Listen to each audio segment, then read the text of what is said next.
right, man. It's late. We back. I'm here. It's your boy D-Friend, episode number 161 of the D-Friend Daily. Late night live stream.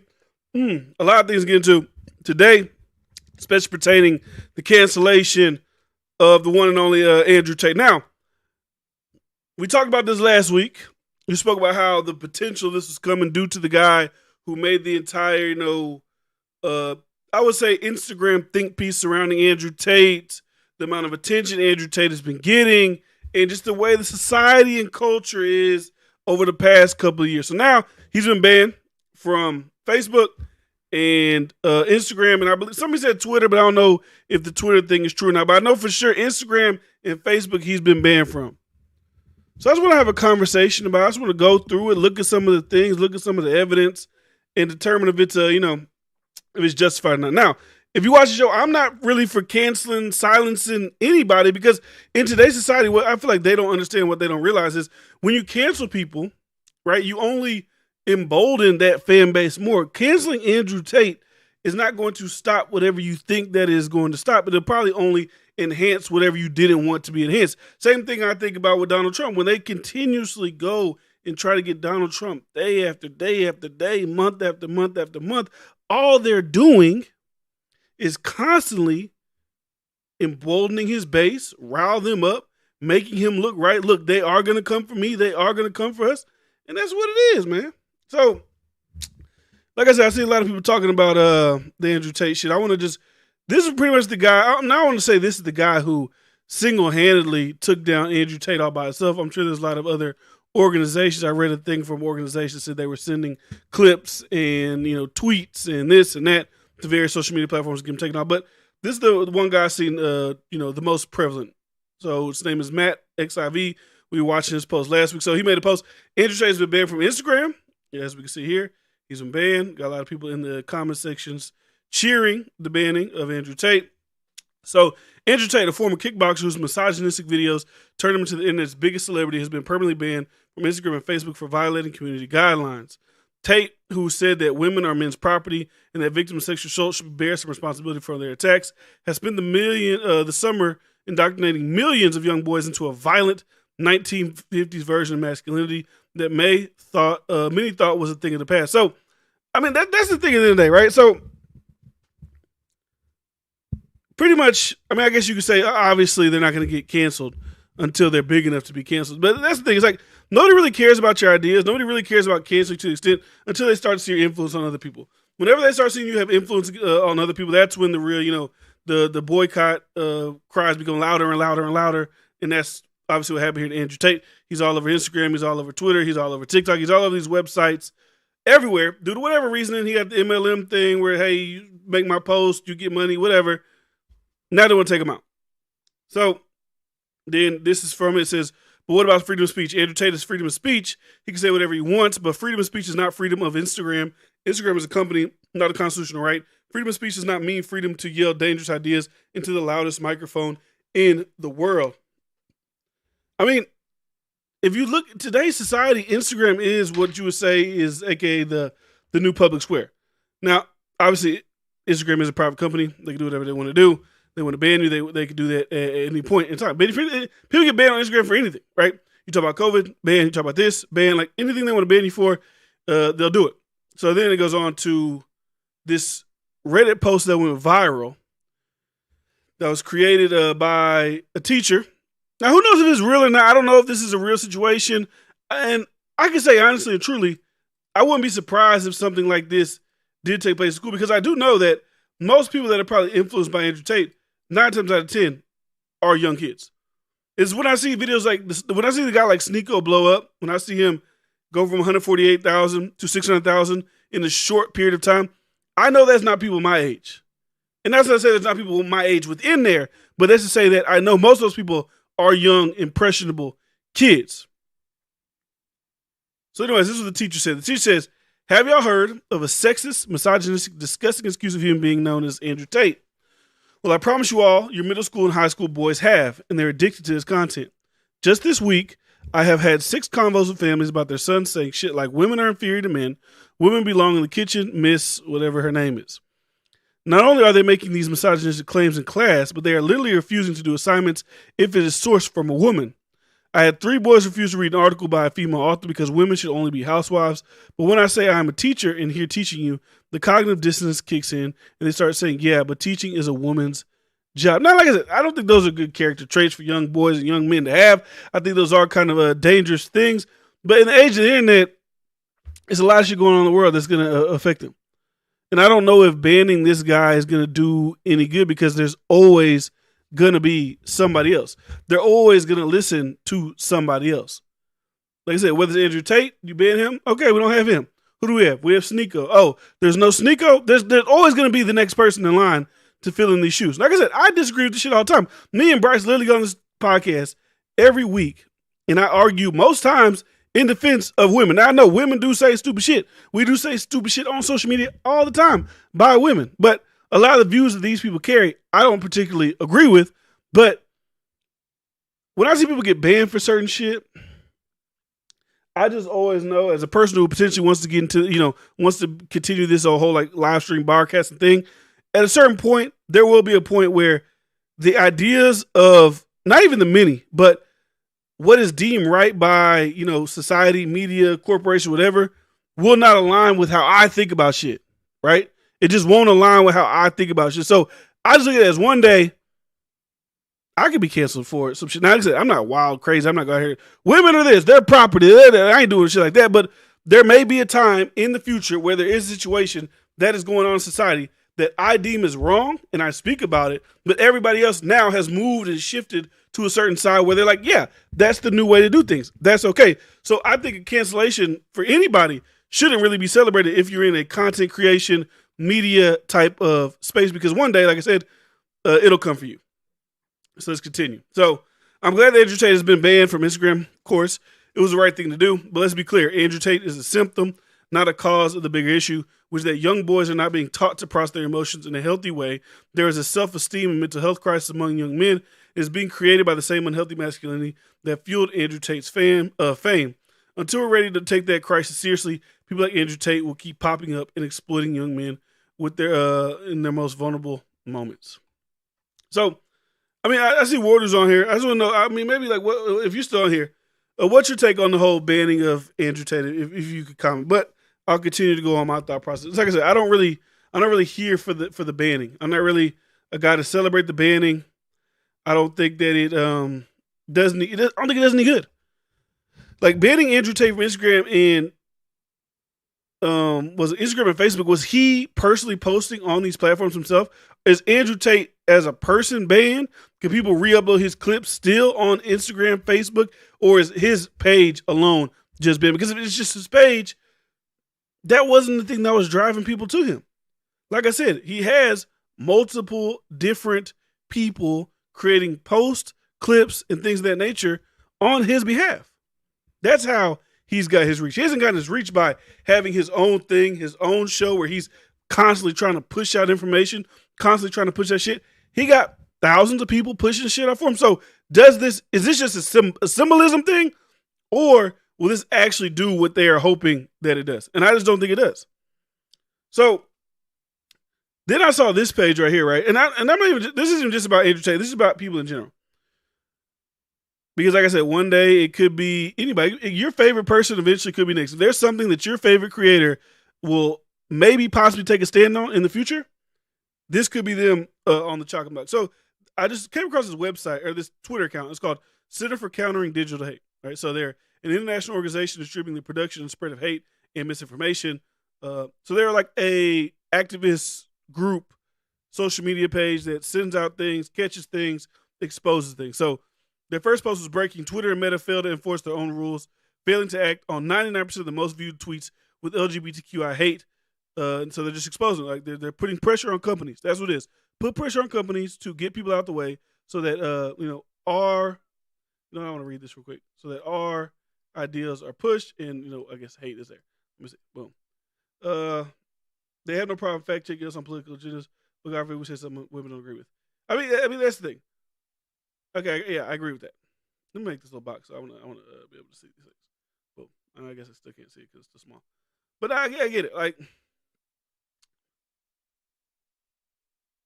I said, men, we get talked about, we get shitted on. Like I said, I don't necessarily agree with Andrew Tate. I'm not here I'm not a character witness for Andrew Tate. I'm not a guy to say he's the greatest guy in the world. Oh no, praise be to him. He's my Lord and Savior. Don't cancel him. Don't do this or that. I just don't think that this does what they intend for it to do. I think this could only amplify his voice, amplify his message. A lot of people, not to say a lot of people didn't know who he was, but you may have just now with this banning, because a lot of these new kids, right? When you watch streamers, you watch me, it's L this, www. All these guys are easily impressionable, right? They want to go and listen to, they want to go and watch whoever's the new cool guy. That's what I said. SNEAKO's audience, when it go from 140 to 600, I know that's middle school kids, high school kids, possibly even younger than that, right? So when you drive them into somebody's arms like Andrew Tate, you're kind of just pushing them there. Because a lot of people were saying, now I don't know if this is necessarily true, but they were just saying that, this Andrew Tate thing is going to die down pretty quickly. It's going to be done for. But when you go and cancel somebody, when you go and ban somebody, you make them more interesting, because what you do is you go, what are they saying that makes them bannable? What did they do to be banned? So then what do? You probably just introduced thousands of more people, those same quote unquote young impressionable men that maybe didn't know about him. Now they do. And now they're going to watch. So let me make this small so we can read this. Let me just scroll. So this is their platform, right? So our CEO, Emi Ahmed, said the content, which clearly breaches YouTube and Google's community standards, has no place on social media platform widely used by kids. Andrew Tate dehumanizes women and encourages violence. So yet again, big tech has shown that it does enforce its own policies and allows bad actors to profit from it and take advantage of the clear lack of consequences. Read the research here. So what they're doing right now is putting pressure on YouTube to now pull any content that has Andrew Tate attached to it. This is no different than whenever the original ad apocalypse happened, and these type of pages, these activist groups of whoever hate this anti-hate, whatever, they get together, they watch thousands of clips, they create thousands of clips, they get together, they make these mass campaigns, and now they're trying to put the pressure on YouTube to say, hey, you remember when Coca-Cola had an ad on a racist video, and then thousands of ad people started pulling their revenue or pulling their ad dollars out of YouTube and went through the ad apocalypse? They're trying to kind of recreate that on another level here with saying, hey, look, YouTube, you got the misogynist guy. YouTube rakes in millions in ad revenue from videos of misogyny. Come on, bro. It's a different type of thing. So a YouTube channel called Successful Tate, which is dedicated to reposting clips of Tate, has a subscriber count of 140,000 with over 83.4 million views across 249 videos. Estimates from social media show the channel could be earning up to 1.7 million pounds annually.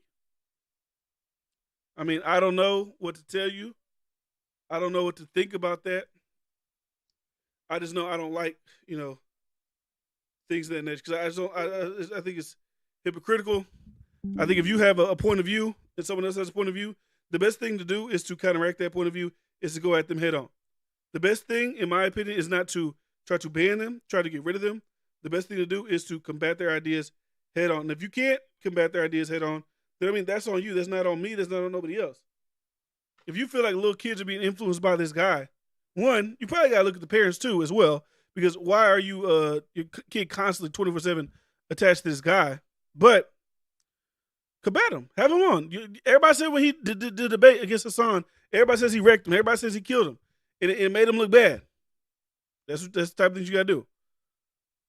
So Tate encourages subscribers, like they did, like today has been the Andrew Tate Day for Center for Countering Digital Hate. Tate encourages subscribers to his Hustle University scheme to repost clips of him far and wide to drive people to business. The strategy's made him millions of pounds in less than 3 months. So this is what I was talking about earlier when I was saying that they will go after advertisers for posting about Tate. So this is on Fresh and Fit's page. So this isn't even just necessarily, like I said, they're not just going after Andrew Tate. They're going after anybody who has any type of association with Andrew Tate, who has Andrew Tate in videos. Because typically it's like, hey, this person is here. This person has a channel. But now they're like, oh, hey, you know what? Let's just throw that net out a little bit wider. Let's cast the net out to everybody. Anybody who's ever had this man on their platform to spread his message or to spread whatever, right? So this is Fresh and Fit. Andrew Tate's house gets raided by the SWAT. Now, I don't know if in this video Fresh and Fit is discussing just discussing Andrew Tate, or they actually have Andrew Tate in the studio with them. I haven't seen this video, but they're going after Schwarvers, whatever the fuck it is, in Van. So researchers identified 47 videos that showed Andrew Tate promoting hate and violence against women. And one, for example, he encourages viewers to grip women by the neck. Now, I don't agree with that. Gripping women by the neck. Well, what's the context? Because let's be honest, there's got to be context. And other people go down here and they'll clip like, "What do you mean? What's the context?" That I literally saw a video that got clipped in this like Andrew Tate montage, and it was like, choke her, get her out the way, push to the side, whatever. And that was just a clip, and that looks bad. But if you would have not cut out the part where he was showing if a woman has a knife and she's trying to stab you, then that would bring that clip into full context. Like I said, I'm not here to defend the guy, but I'm just saying there's clearly an agenda going on to get people who are very powerful, who have great influence, and don't tend to side with, let's be honest, the left side of the United States of America. Now, you say, well, he's Romanian. What's it got to, you know what I mean? He's very popular in America. American kids or young boys love it. They watch it. They consume it. And he's not, he says what he wants to say. And I've seen a lot of, homophobic. He's racist. I mean, I think he's like half black, so I don't know the racism part. But somebody spoke on him being racist. I think it's just they're just lumping. That's what like when you just lump shit in together. Oh, he has racist views. Like, bro, his dad's black. His dad was like a grand chess master or some shit. He's black. He's no different than me. We're mixed, white and black. That's us. And maybe you'll say, well, that doesn't mean you can't be racist. We have a lot of quote unquote Uncle Toms in the community that go against their own people. I've never personally seen nothing. I can only go off what I've seen. Now, if you want to bring up his life, right? The webcam shit, the video of him beating the woman with the belt, those things like that, those are different. Because then I would just ask you, there's plenty of people that are on the internet that we've seen do vile things to people, and they're not being called to be banned. It's just because they're not talking about the shit he's talking about. So, like I said, are we just trying to get off everybody on the internet who's ever done bad things in their life? Because if we're doing that, let's keep the same image, let's keep the same standard. Or are we only trying to get off people who now are using their voice to push their message, their agenda, and is actually reaching thousands, if not hundreds of thousands of millions of people? So that's pretty much what it is, man. Like I said, they're going after YouTube. And the thing I don't like about that shit either is because I ain't getting a million views per video, but you can make a good little bit of money on YouTube. You get a couple of videos, catch views. If y'all trying to recreate an adpocalypse 3.0, that don't help nobody.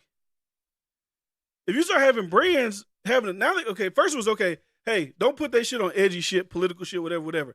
Now they're gonna have to censor a lot more type of content. Okay, if you talk about relationship shit, we don't know what y'all gonna be talking about. We don't know if y'all talk about some kind of misogynistic shit or just regular relationship shit.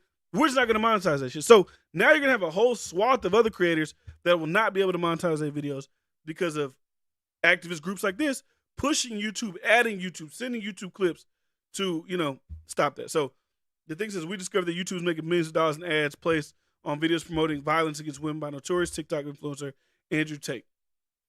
I would just like to see the videos. Like, I feel like, honestly, when you put out a claim like this, let me go to it. Let me see. Maybe they have a video. And maybe I'm naive. But I want to see the videos. Because like I say all the time, I'm not opposed to like being like, oh yeah, that is fucked up. Oh yeah, that's wrong. Oh yeah, that shouldn't happen. But like, I feel like when you put these claims out against people, you gotta have the video evidence right there and waiting to show people. Because it's easy to just throw out a headline like this. It's easy to just clip something. It's easy to show the video where you say, hey, yeah, women are men's property. And then be like, well, I'm saying it in the context of that's how it's been all throughout society. When I say property, I don't mean like it's his possession to beat the shit out of, do dirty to do wrong. But through history, a marriage, a man to a woman, does become that is the man's quote unquote property. Now, I don't think that ideology through my life and my marriage, but I can see in other parts of the world where that most likely probably is practiced at.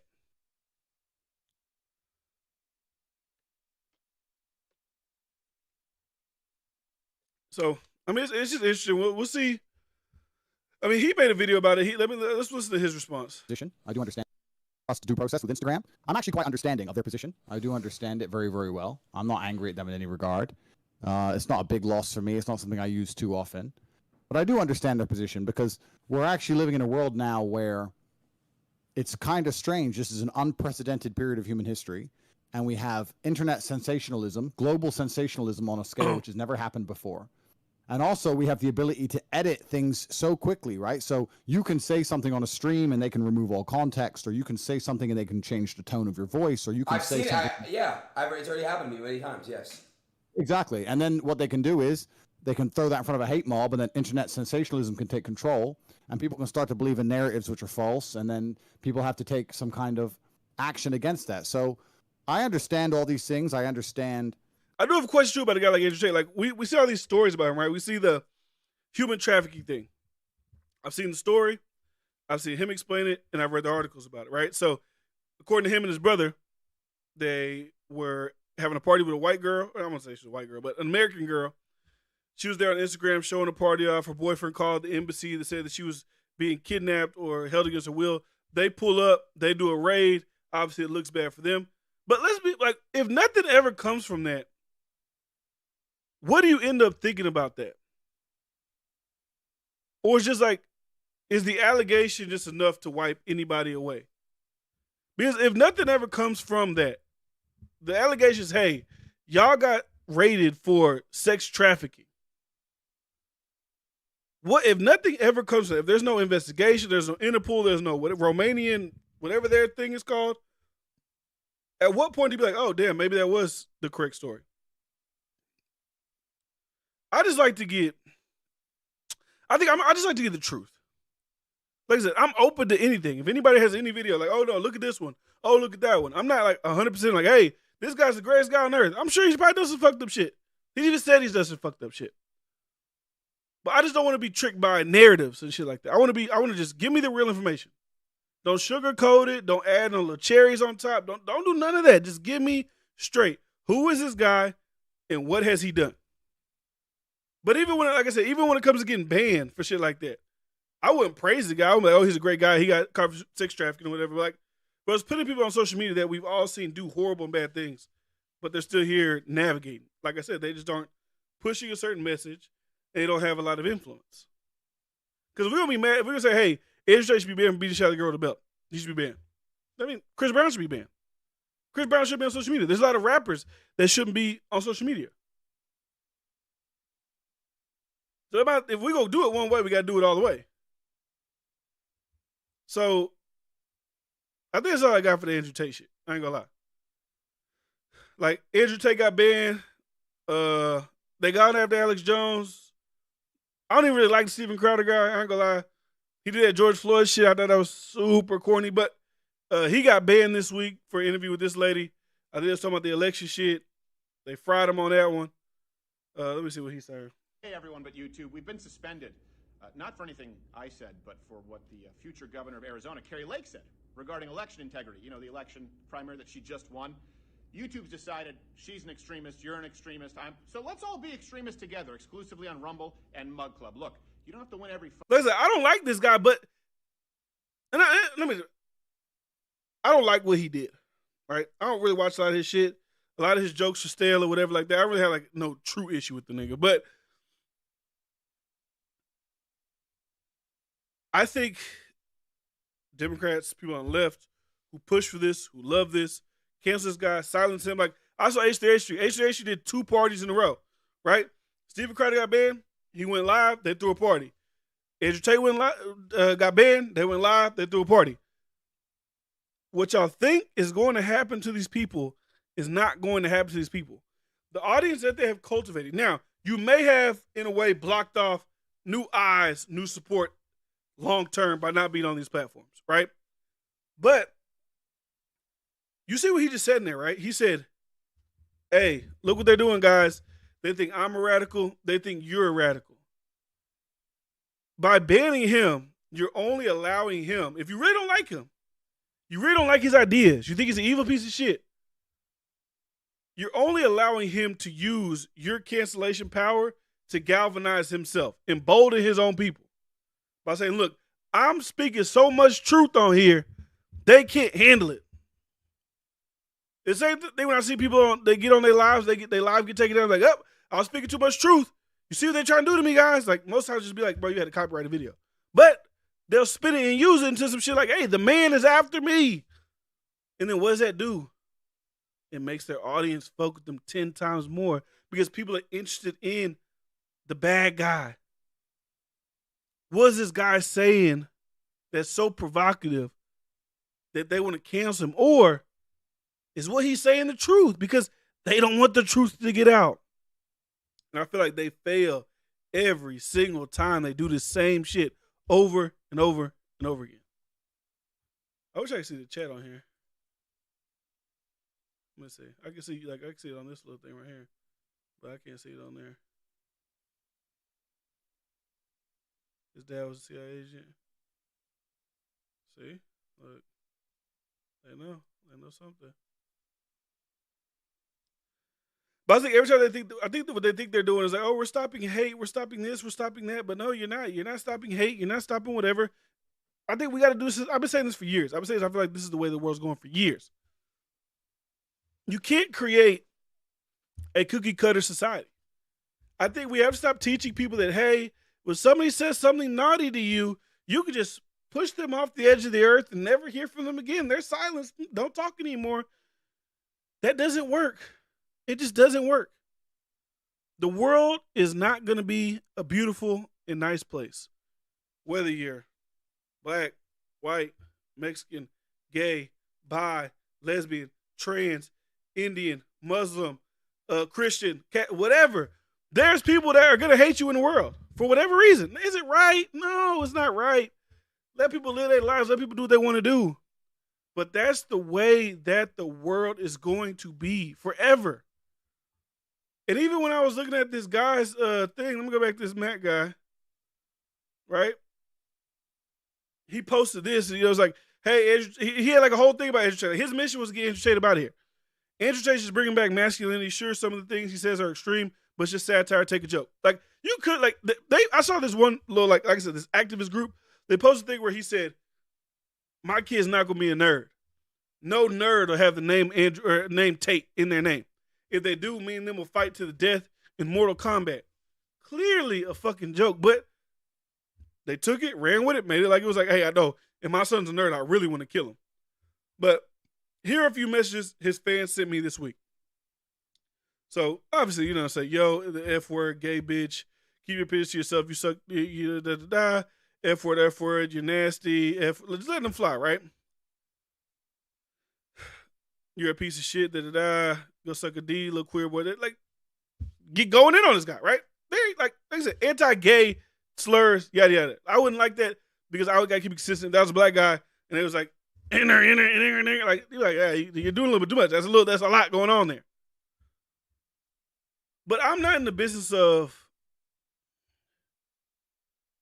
holding creators accountable for what their audience does and says in response to what they feel. Like I said, what they feel is an attack on them.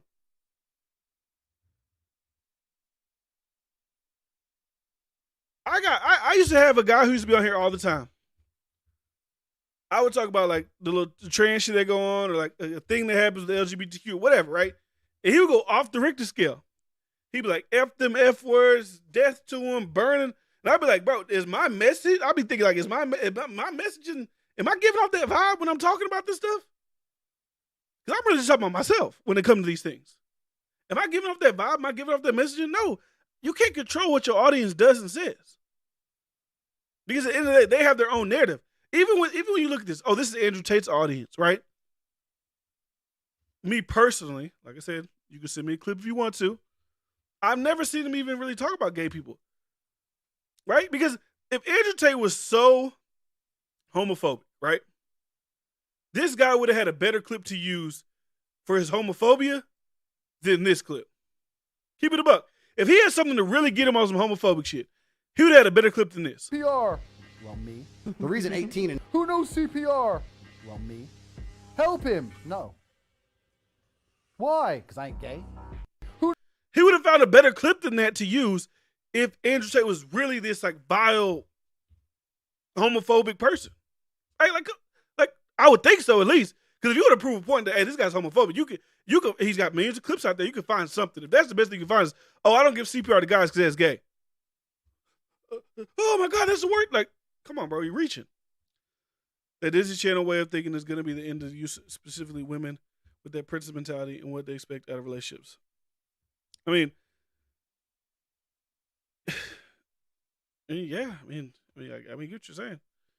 It's all a double-edged sword. I just don't think any of this shit, like, I don't think kids should be even, to be honest, I don't think kids should be watching Andrew Tate, right? I don't think, like, middle school kids should be watching Andrew Tate. Should be watching Fresh Fit. Should be watching any of these. Like, I just don't think so. Like, kids just be kids. Like, just watch kid shit. Like, I don't know. Like, I don't know what the new, like, middle of the ground TV shows are, who the creators are. That's what they should be watching. I don't think Andrew Tate is good for them. Just the same thing as I don't think, like I wonder what this guy feels about, certain things going on in the classrooms when it comes to him and his community. I just wonder what he thinks about that. But I'm sure he would think that's okay in classrooms and schools and with teachers to teach and having their things and this and that. I just think both of them, to me, are the same. And now, one outcome could be worse than the other. You could say, well, hating women could just go be older and be out of there and be crazy and be wild. Yeah. But still, as young children, I think their innocence should be protected in certain things, especially if their parents don't want them to learn things like that. So I think a lot of these things we have a conversation about go both ways. So I did have another thing I wanted to show, and that was the last thing I wanted to show about this Andrew Tate shit, because this shit just took over social media today. It took over the internet. Oh my God, I wanted to watch this. This is great. The Fresh and Fit guys, they had, not even really fit. No, not Fresh. Myron, he was like fucking, they had SNEAKO on today. He was, Forex.com, this is the great number content. one Forex broker. The Fed is raising the interest rates, signaling trading up. This is great content. This is the guy that's behind the cancellation, okay? Or at least had This is great. Okay, so with very long nails. Right, why is he saying that? He's saying That's all he's got. That's all his accomplishment. No, it's beyond that, SNEAKO. He wants us to be tolerant of his life choices, which is why he's putting it out there for everyone to see. I'm a queer Jew with very long nails. Fantastic. We're not attacking you on that. Cool. Do what you want to do. But why is it that if you have a different viewpoint on life, or you look at the world differently, okay, that it's considered, this is not the right way to do it. You should accept me and my nails and my choice and my sexual choices and my religion, but I'm not going to accept you and your worldviews. See, this is what I'm trying to say with these motherfuckers. This is ridiculous. No one gives a fuck about this guy. We're not over here criticizing him for his life choices. I mean, what? That's one thing too. Like, all right. I'm trying to think of how to say this. A lot of people don't agree with Andrew Tate, don't agree with the stance, traditionalism, whatever, women, men, the dynamics, they don't believe it, they don't like it, right? Let's be honest. And this is the thing I think it is. I think in society, you're made to believe, like, if you don't agree with something in your own personal life, that means you hate this thing. You hate this person. Like, I saw Young Miami a while ago. I did a video about it a couple years ago. She got killed because she said she would prefer her son not to be gay. All right? She got killed for it. If you don't all the way go with it, you're homophobic, you're transphobic, you're this. You see people even say on social media that if you're not willing to have sex with a trans person, you are transphobic, right? So if there's not a total 100% acceptance of this, you are bad. There are a lot of people that believe that there are a number of LGBTQ, what's the word I'm looking for? Affirm people are people who believe that they are now in the youth, not older, but in the youth, children, middle school, high school, that now believe they are of a part of the LGBTQ due to creators like Matt XIV, other creators, maybe what they see on TV, what they see on social media. Everything is, brought into their mix now. Now they all identify. They're all identified with that. So why could not the same thing be said as parents? Like, hey, I think that you guys are pushing a certain agenda, pushing a certain lifestyle that I don't agree with on my kids. I don't hate you. Do what you do. But I don't like this being pushed on my children. The same way y'all don't want Andrew Tate's misogyny, whatever, pushed on young boys as well. That's the only questions I have. Like, what's acceptable, what's not, what's good, what's the difference? What's the difference? If you frame it as, I can see how you could pull difference. If you frame it as like Andrew Tate's just a violent guy who like is teaching young men to want to beat the shit out of women and be mean to mean women, and our teachers, be yourself, be gay, have a good life, whatever. You still can't deny the people or the parents or whatever that feel like it is being pushed onto their children in a certain way. That's what I mean. That's what I mean. But let's let Myron. He's going 10. The fuck is he going out of his way to criticize someone else on their life choices? This is the left. This is the liberals. This is what the fuck. Why does it sound like it's so hard for him to yell? Like it's like he's like yelling, but it's like he's straining to yell. They fucking do. They sit there. They don't agree with what you say. Oh, I want you to be tolerant of my life choices, but I'm not gonna be tolerant of your life choices. Fuck you. If you're on this side of the internet and you're over here complaining about people that don't give a shit about you, okay, don't even know who the fuck you are, do what the fuck they want to do, and then you want to come in and criticize them for the very thing that they give you, because I guarantee you Andrew Tate doesn't care and or know who the fuck this fucking guy is and doesn't care what he chooses to do, but this guy cares a lot about what Andrew chooses to do. They sit there and want you to be tolerant of their fuckery while they simultaneously are not tolerant of your rational belief system. Ridiculous. This is the left in a summary, guys. This is the left. Sheesh. Go off, Myron. Ridiculous, man. This is what Bro, fucking gets me mad. Fresh ain't never got nothing to say. Because these fucking guys expect you to be tolerant of them while they can simultaneously be not tolerant of you and try to get you fucking canceled on the same belief system that they sit there and try to say, I'm tolerant of everyone. No, you're fucking not.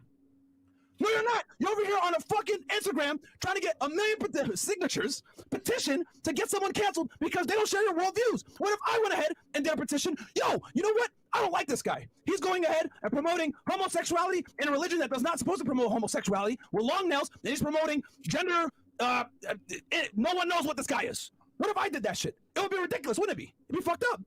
But I'm not going to do that to him. Why am I going to do that? But he will go ahead and sit there and criticize you for having a different worldview. This is what these liberals do. Open your fucking eyes, guys. They're the least tolerant people. They pretend to be really inclusive. They got the abortion link in the. All right, so I just thought that rant was hilarious. I thought that rant was funny. But like, I get what he's saying. But I know people get on here and they'll be like, well, like I said, there's a difference between being gay and there's a difference in pushing wild, violent, misogyny and whatever else type of shit they say, that whatever name and label you can throw, they'll just say whatever he's doing is bad, right? But like he said, there's a lot of people that don't agree what's going on in these schools, what's being promoted to these kids. And we see these drag time, story time. Like we're seeing these things that are being promoted, that are being pushed and not being pushed back against on, you know, a certain size, not being spoken about on certain sides. So I feel like we're coming to a place of where certain people are getting fed up with certain shit. And also it makes me think as well with the Andrew Tate guy, like I said, his influence over kids is his goal to influence kids. Is his goal? Is he like, hey, I want to speak to the young middle schoolers, high schoolers, or is this an interesting thing? I'm just speaking to my life. Fresh and Fit are asking me questions, I'm speaking about it.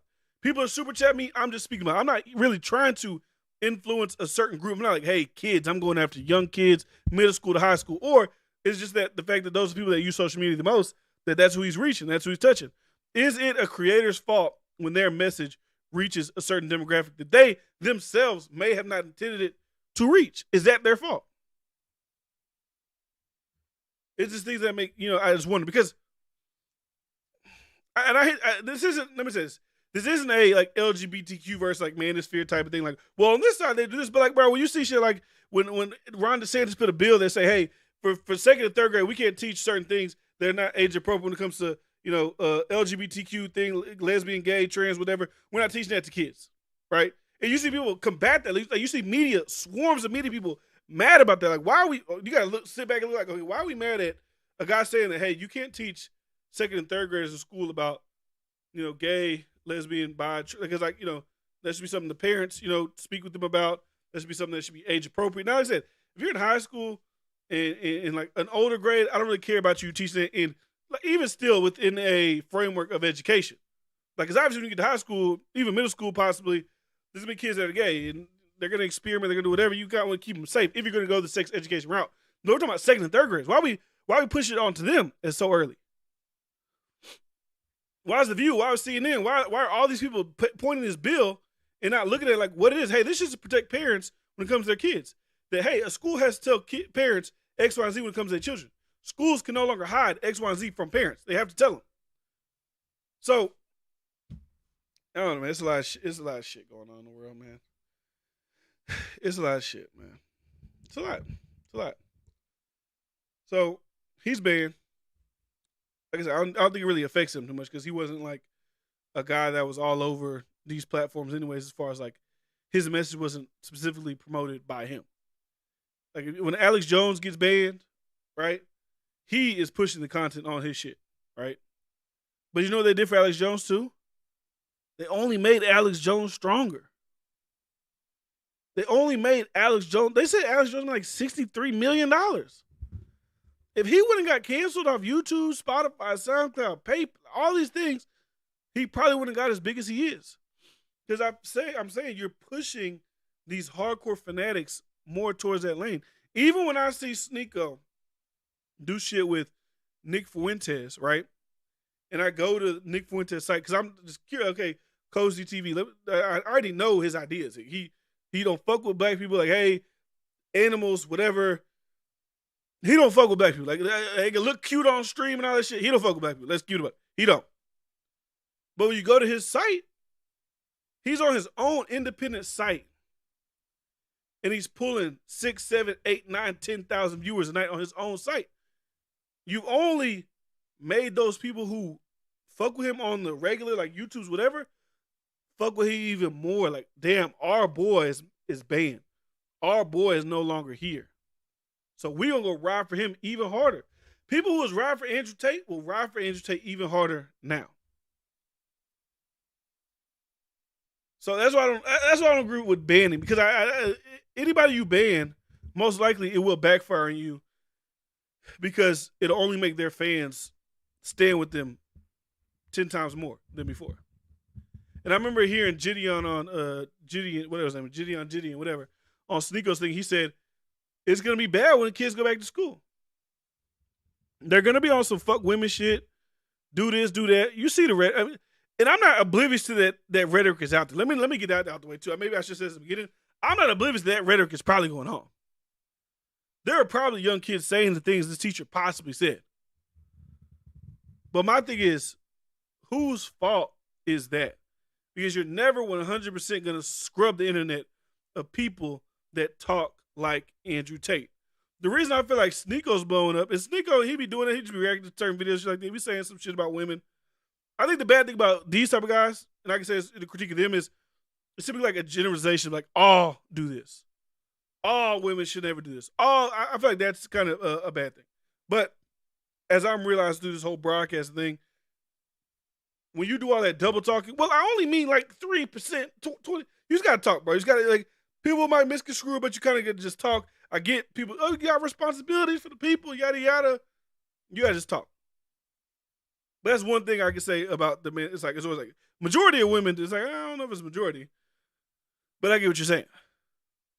But what I was saying about the SNEAKO guy is Gideon was on there. He was saying, wait till school starts. It's going to get bad. And I can sure it's probably bad in schools. But I keep on saying, is Andrew Tate to blame? Is the parents to blame? Are the kids to blame? Because like I always said, it's the same thing I say when it comes to music, right? When we see a Lil Nas X doing the hell thing, forget him being gay. Just the imagery of hell, right? The imagery of dancing on the devil, being with the devil. The imagery of that. I always look at that differently than if I would look at somebody else, because I look at people who are marketed towards kids in a different light.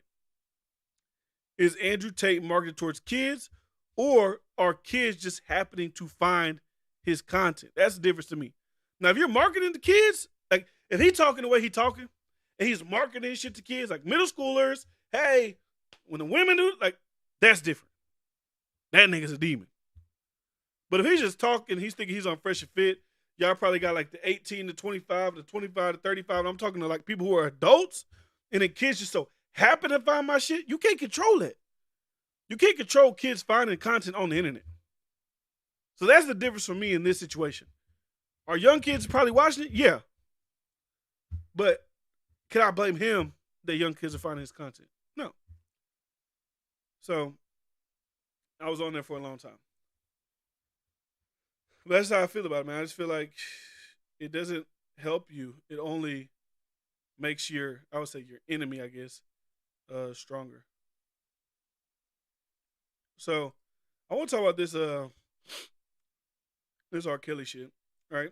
Because this is some disturbing things. R. Kelly's in federal court, right, for his underage things and things of that nature. So these text messages came out during his trial. So R. Kelly is obviously a demon, right? He has sex with underage girls. He, coerces them into record deals, things like that. She's not a good guy. So, let me read some testimony from the trial. So, as why she has sex with R. Kelly, Jane says, out of intimidation. He was an authoritative figure. I didn't know how to respond. I didn't know how to say no. I just went along with these things and somewhat became normal. Jane says she started having feelings for Kelly, so she went along with his request to include her friends. I was thinking I was in love at the time and I was being submissive. I wanted to give him what he wanted and I didn't want to make him feel like I wasn't cooperative. Jane says she told no one about her relationship with Kelly because he told her to, as soon as they started having sex, to keep it secret, to not share it with anyone. She was 14 at the time. She said she wanted to share it with her friends, but she didn't. Jane says she told no one about her relationship with Kelly because he told her, did Mr. Kelly ever record you two engaging in sexual activity? Yes. When did that start? When I was 14. Jane now testifying about 3 recordings that will be played for the jury of her and Kelly allegedly having sex at his George St. So they say this is the same girl from back in the day he was having sex with her, right? The same one he got acquitted for. So they're bringing her back up in the federal trial. But even R. Kelly, I don't get it, bro. I just don't get. And I always say it's always true in my chat at least. But we see it all over social media.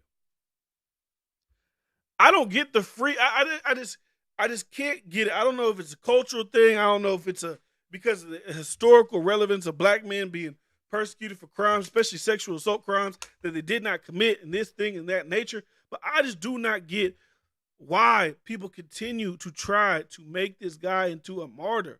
Like he's a victim. R. Kelly is nasty. He's a pedophile. Let him go. You can listen to his music. I ain't really tripping on that. I'm not a nigga say don't listen to R. Kelly music. He made great music. But as far as defending him to the death, let that nigga go. He's a pedophile. He's done for. And this probably ain't the only 14-year-old. It's probably not.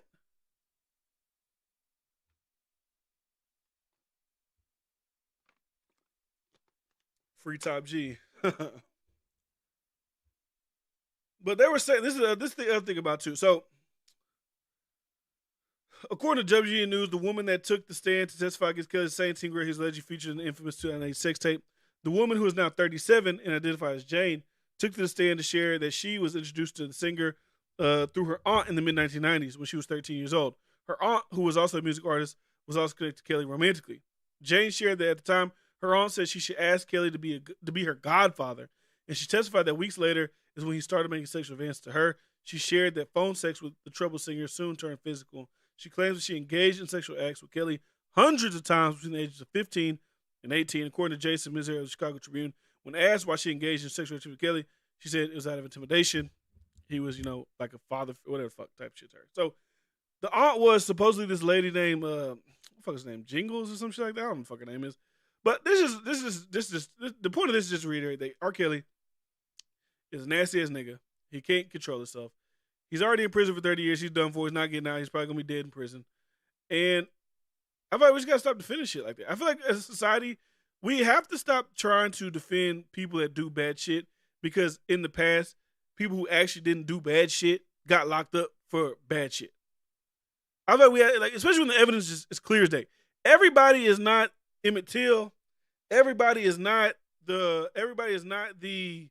what are they called? The guys, the 5 guys, what were they? The Brooklyn 5? What the fuck were they called? They made a movie about them recently. Everybody's not them. Some people are just pieces of shit. Let them rot in jail. You don't have to defend them. I promise you don't have to defend them. I promise you don't.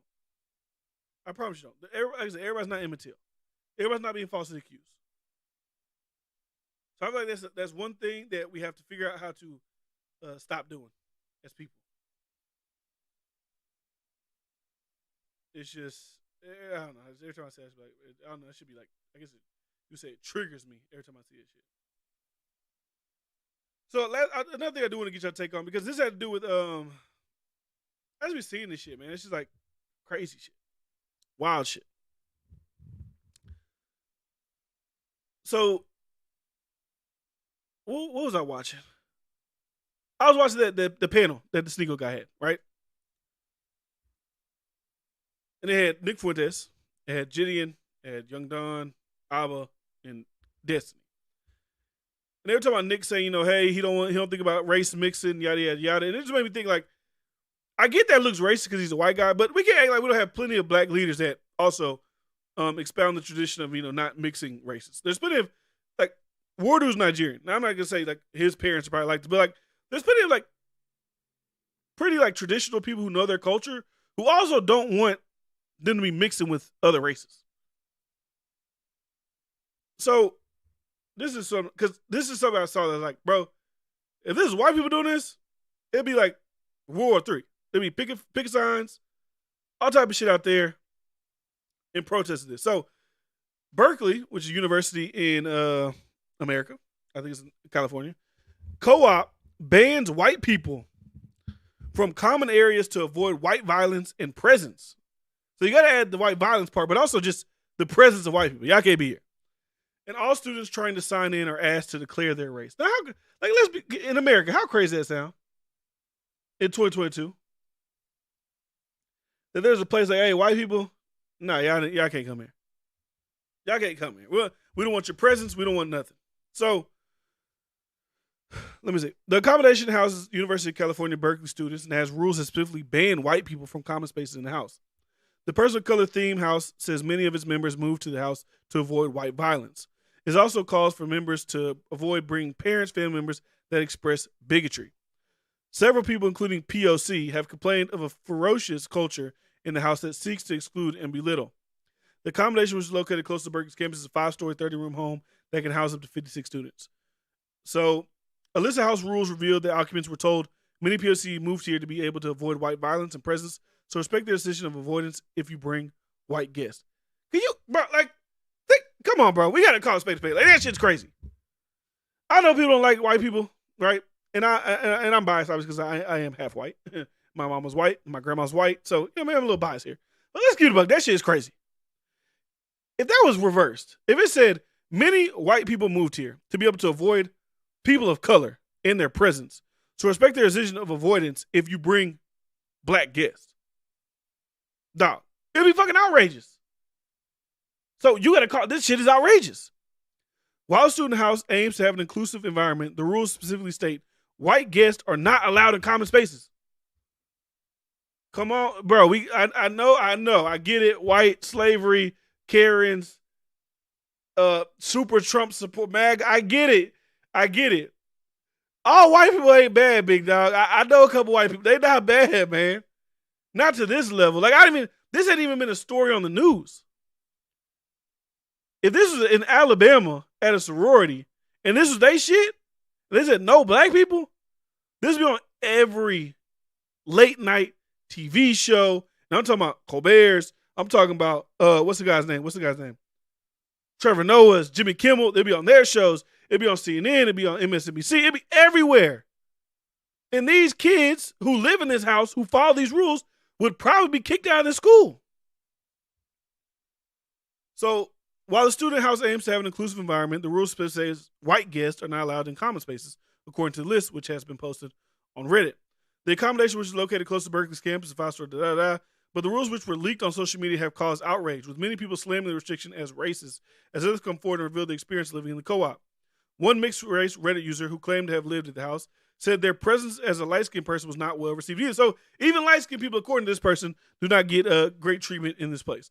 They said house members called them slurs, and they were even not allowed to let my dad into the house because he's white. So this is some of the rules. Guest limit mask. Guest limit per house is 5 guests. All guests must wear masks in common spaces. Always announce guests in the guest chat if they will be in common space with you and if they are white. Guests are allowed in common spaces, but please be mindful if there's a house member in the room beforehand. White guests are not allowed in common spaces. See the intro. Bro. University of Berkeley should be doing something about this. Come on, bro. Come on. Do not leave guests alone in common space to avoid house members assuming it's a stranger and alerting the house chat. Avoid bringing parents, family members that express bigotry.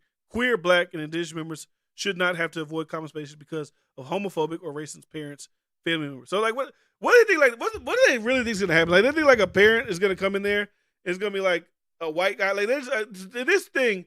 And this is conditioning. Let's be sure. When I talk about the reason these things are being taught in school today, these are two conditioned people. These are to condition the next voting class coming up. These are to condition these people. Let's not be stupid about what is going on in schools and why we think, oh, why are they going to education? Why are they targeting schools? Why are they targeting elementary schools, middle schools, high schools? They're creating future voting blocks. That's what they're doing. If you think every white person you see is racist, I think you're a fucking idiot, right? Me personally, I think you're an idiot. Now you can say, well, that's because your mom's white. That's because you have a different experience with white people. Yada, yada, yada. I get it. I'll be dismissed from whatever I say. I get it. But to assume that like a white guy is gonna, like a white parent, like I'm mixed. So let's say my white mom comes in, right? She comes to the comment space. Oh, let me see where you're living at, sweetie. Come on in, mama. Is that a Negro over there? Like, what are we doing? What type of kids are we creating if something like this is allowed to stand and allowed to be around? So, what's this? Is it? This is the PLC tour? I'm the recruitment coordinator for the Berkeley Student Cooperative, and I'll be leading you on a tour of... She's white! ...today. So let's get started. Here's the beautiful front yard. They have picnic tables. She looks white. I don't know. Is she white? We have lots of plants, lots of greenery. It's super beautiful.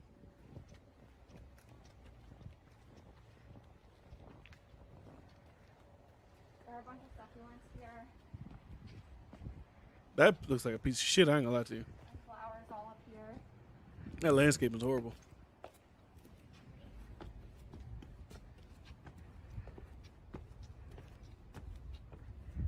And a nice hammock. They spent a lot of time making gardening boxes and planting. I want to see the no white people signs. You can see. Shout out to their garden manager, Polly.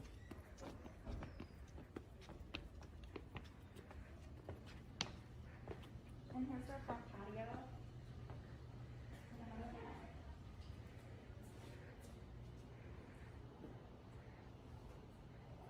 They look like they got them living in like the shit Will Smith and you know in Bad Boy when Will Smith and Martin Lawrence was shooting with the Haitians and shit like that. That's what it look like they got these kids living in.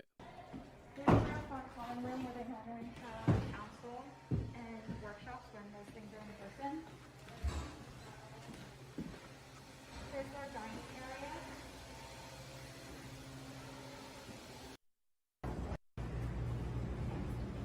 But I see a number of white people in here. Turned into a single. All right, anyways, let me continue reading. So the house was set up as a part of Berkeley Student Cooperative, a program designed to bring affordable housing to students in the California Bay Area and aims to provide housing to low-income, diverse generation, immigrant, and marginalized students of color.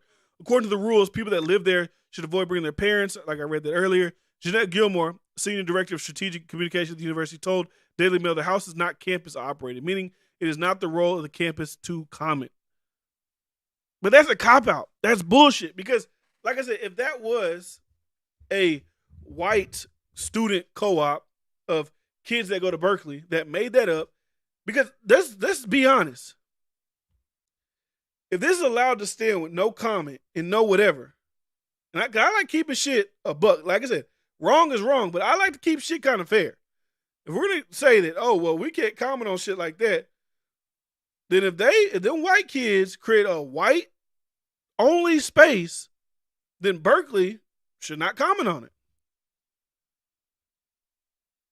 So Gilmore also said the university does have its own theme programs, but they have no such policies like the one alleged in the Reddit image, and stated Cal housing theme programs do not discriminate on the basis of race, consistent with UC and campus policy. As this evolved an off-campus non-affiliated landlord, the campus has no ability under the Code of Student Conduct to discipline the landlord. So, I mean, that's pretty much it. It goes into different things about discrimination and all these things like that, but that's crazy. That I would like the guy who's like blasting Andrew Tate. What's his name? Like Mad IX. Like, I would like him to become aware of this. I like him to make a post about this. Like, what would he say about something like this? He probably, I get it. I don't even like being around. I'm a queer guy. I don't like being around certain white people either because they are homophobic or whatever he's gonna say. But that's just insane. That is the, that's the way of the land in 2022, and is accepted, and it's fine, and nobody's talking about it. Y'all let me know let me know if that's the first time y'all ever heard about that. Or if y'all seen that like on mainstream news, like blasted 24/7 around the clock, tickers at the bottom, boycotts going on. Let me know if y'all seen that. This is the last thing I want to talk about. And this happens to be in LA as well. All right. This is like I don't know what's going on. I don't know if we're just seeing things more visually nowadays, but there's something going on. Something's in the water. Violence is up. Inflation is up. Maybe that's what it is. Maybe everybody's broke. Everybody ain't got money. I saw on this website, it said 40% of Americans say they've cried over money in the past year because of inflation. Surging inflation has made life less affordable for many people. 4 in 10 adults, including more than half of millennials, say they have cried about money in the past year, according to a new data survey from LendingTree. Over the past 12 months, Americans have found a way to make adjustments to grapple with 40-year high inflation and soaring gas prices. The consumers most likely have cried over finance, including those who are unemployed and looking for work, 59%. Parents with children under the age of 18, millennials, and women. Data also reveals that 94% of those who swept over their finance cried at least twice, if not more often. So women typically cry about the money the most, 52%, 26% to men. Millennials cry the most out of everybody, and baby boomers don't give a fuck. But my point is, we're seeing rises in crime. We're seeing rise in violence. We're seeing just like, not even just saying it's like, oh, we heard that, poor Sydney got killed around the corner. Oh, damn, we heard Timothy got shot around the corner. He got stabbed in the neck. We're like seeing violence everywhere. And we're seeing mayhem and destruction everywhere. I literally saw a video yesterday of these guys. They ran to a Ralph's. This is all in LA, right? California's supposed to be this beautiful La La Land, beautiful place. You want to come here, city of dreams, city of angels. To me, when I look at social media, it looks like a place I wouldn't want to visit. It looks like just a big piece of shit, no law, no order, GTA in real life. Because these guys ran Ralph's. They're literally just like taking all the alcohol out of the thing. They're just clinking, they drop shit, they take it. They put the backpack on, they just walk out. Nothing happens. Nobody's stopping them. No, nothing. So this is at a local, I guess I would say like a local 7-Eleven, right? I don't know what the reason was this was for. I don't know if this was just a meetup. I don't know if this is planned through WhatsApp or Twitter or Instagram DMs or whatever. Let's take a look at this. This is happening in California. City of Angels. Let me make this smaller. I need y'all to see this shit.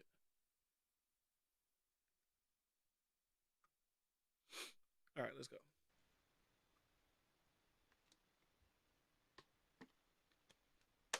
Everybody's mobbed together outside.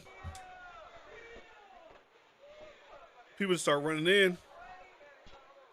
Store owners looking a little bit worried. What the hell's going on? And then next thing you know, it's too many people. Not enough security. We're ransacking the place. We're robbing you. We're taking all your shit. So the store guy, he ran. He ran to the back.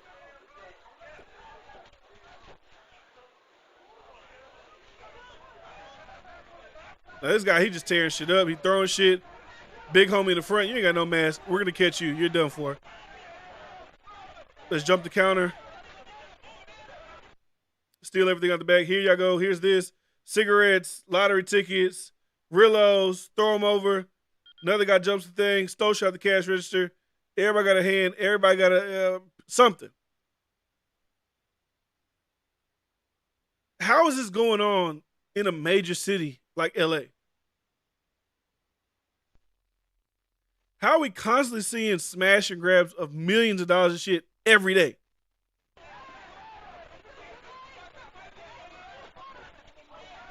Why are people so comfortable to do shit like this every day? It's because it's okay. It's accepted. It's like whatever. Like, hey, y'all can steal over $900 worth of shit now, right? I think it's like $900. If you steal over $900 worth of shit, you won't even go to jail. Won't even arrest you for it. Won't do nothing. And like I said, when you see like that smoke shop guy who was stabbing the shit out of the guy, even though it made me like initially like I'm in shock. Like, oh shit, that looks a little gruesome. Oh shit, that look bad. If you leave store owners no choice but to defend themselves, you're going to see more store clerks having to kill people. And most people that's going to be get killed are young minorities. That's the people that are going to get killed by the store owners. If you would at least make people scared to steal shit. If you're not scared to steal shit, I mean, this is like an anomaly. I don't think there's ever going to be another time where we see like hundreds and hundreds of people running into a store, unless it's like a looting time, like something that happened, the police kill somebody, hey, fuck, we just gonna loot this place. Unless it's something like that, but you're in this on a typical Tuesday gonna get 100 people to just run up in the store and start stealing shit. But it's because people don't care. People feel like it's okay. We'll go to jail, then we'll get let out, then we back on the streets. What are you like? If you're a local business looking for where you want to go next, why would I want to go to LA? Why would I want to grow the GDP of this state if they're not willing to protect small business owners? Why would I do that? If that store clerk, who, let's say he doesn't work there, let's say he owns that place, he's gonna have to replace everything in there: lottery tickets, cigarillos, chips, drinks, maybe damages to his shit that he got to replace. Oh, we ain't got insurance. I don't want to deal with insurance because you know what will happen? Probably his rate's gonna go up. If he was to go get a shotgun out the back and start blasting that bitch and shooting people, would he be justified? Would he be I don't know. That's his livelihood in there. If somebody's coming in to fuck with your livelihood, would you want to be able to bust it? Everybody trying to take from your livelihood? I would think so, at least. So, something's got to give. I know maybe, you don't give a fuck about this because it ain't you. But I ain't gonna lie, man. Eventually, it might be. Niggas start running up in houses. People start getting bolder and bolder. You could be, if you live in a major city, you could be next on the chopping block. You never know. Whether it's just robbing you at your local store. Anything. It look like shit's on the rise. So that's like, man, I got my rants out the way. I'm done talking shit. I'm out of here, man. Appreciate y'all for watching. If you've been watching from the beginning, salute if you watching the replay. I'm done.